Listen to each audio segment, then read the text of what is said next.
தேர்தல் ஆணையம் சுதந்திர அரசியலமைப்பு அமைப்பாக செயல்படாமல் மத்திய பாஜக அரசுடன் சேர்ந்து வாக்குரிமை பறிப்புக்கு உதவி செய்து தேர்தல் முடிவுகளை கையாண்டு ஆட்சியை பிடிக்க அரசு இயந்திரத்தை தவறாக பயன்படுத்துகிறது என எஸ்டிபிஐ கட்சி விமர்சனம்.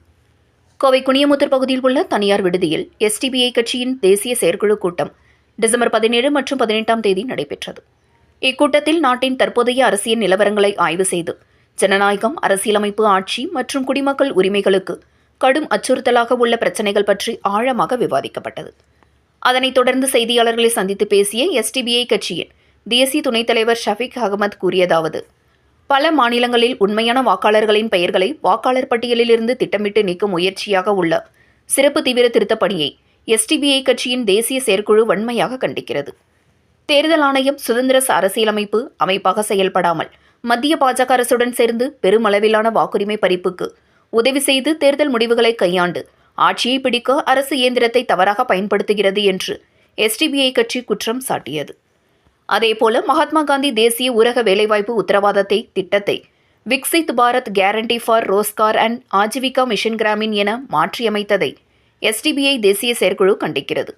இது பாஜகவின் சித்தாந்த சகிப்பின்மை மற்றும் மகாத்மா காந்தியின் பங்களிப்பை மறுக்கும் போக்கை வெளிப்படுத்துவதாக குற்றம் சாட்டினார். இந்திய சிறைகளில் உள்ள அரசியல் கைதிகள் பிரச்சினை குறித்து எஸ்டிபிஐ தேசிய செயற்குழு கூட்டத்தில் விரிவாக விவாதிக்கப்பட்டது. இந்த பத்திரிகையாளர் சந்திப்பில் தேசிய துணைத் தலைவர் வழக்கறிஞர் ஷர்புதீன் அகமது, பொதுச் செயலாளர்கள் முகமது இசியாஸ் தும்பே, அப்துல் மஜீத் பைசி, யாஸ்மின் ப்ரூகி, சீதாராம் கோய்வால், தமிழ்நாடு மாநில தலைவர் நெல்லை முபாரக், மாநில பொருளாளர் கோவை முஸ்தபா உள்ளிட்ட பல நிர்வாகிகள் உடனிருந்தனர். தேசிய செயற்குழுவிற்கு வருகை தந்திருக்கிற அனைத்து ஊடக நண்பர்களையும் வருகன வரவேற்றுக் கொள்கிறேன். நேற்றிலிருந்து நடைபெற்றிருக்கிற இந்த தேசிய செயற்குழு கூட்டத்தில் பல்வேறு விதமான நாட்டினுடைய சூழல்களை, அரசியல் சூழல்களை விவாதித்து நாங்கள் நிறைய முடிவுகளை நாங்கள் எடுத்திருக்கிறோம்.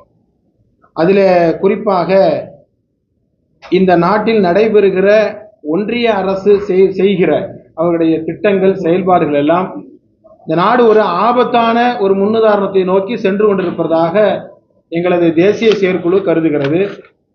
குறிப்பாக மக்களுக்கே அதிகாரம் என்கிற அந்த முழக்கம் இப்பொழுது இல்லாமலாக்கப்பட்டு கொண்டிருக்கிறது. எனவே இது பற்றியும் நாங்கள் மிக ஆழமாக இந்த தேசிய செயற்குழு கூட்டத்தில் நாங்கள் ஆய்வு செய்து பல்வேறு முடிவுகள் எடுத்திருக்கிறோம். அதுபோல கடந்த கேரளாவினுடைய உள்ளாட்சி மன்ற தேர்தல், நடைபெறவிருக்கிற தமிழ்நாடு, மேற்கு வங்காளத்தினுடைய தேர்தல், மகாராஷ்டிராவினுடைய உள்ளாட்சி மன்ற தேர்தல் ஆகியவற்றை பற்றியும் எங்களது தேசிய செயற்குழு மிகவும் ஆழமாக விவாதித்திருக்கிறது. குறிப்பாக இப்பொழுது ஒன்றிய அரசினுடைய கைப்பாவையாக செயல்படுகிற தேர்தல் ஆணையம் தமிழ்நாட்டிலே நடைமுறைப்படுத்தி இருக்கிற, கேரளாவிலே நடைமுறைப்படுத்தி இருக்கிற எஸ்ஐஆர், இந்த ஸ்பெஷல் இன்டென்சிவ் ரிவிஷன் என்கிற இந்த நடவடிக்கை வன்மையாக கண்டிக்கத்தக்கது.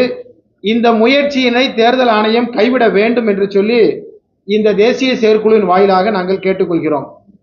தமிழ்நாட்டிலையும் கேரளாவிலும் மேற்கு வங்காளத்திலும் இப்பொழுது எனுமரேஷன் ஃபார்ம் கொடுத்து எல்லா மக்களையும் கணக்கீட்டு படிவத்தின் மூலமாக உட்கொண்டு வருகிற இந்த தேர்தல் ஆணையம் அஸ்ஸாம்ல எனுமரேஷன் ஃபார்மே கொடுக்கல, அங்கே கணக்கீட்டு படிவமே கொடுக்காமல் அங்கே ஒரு எஸ்ஐஆரை நடத்தி இருக்கிறது.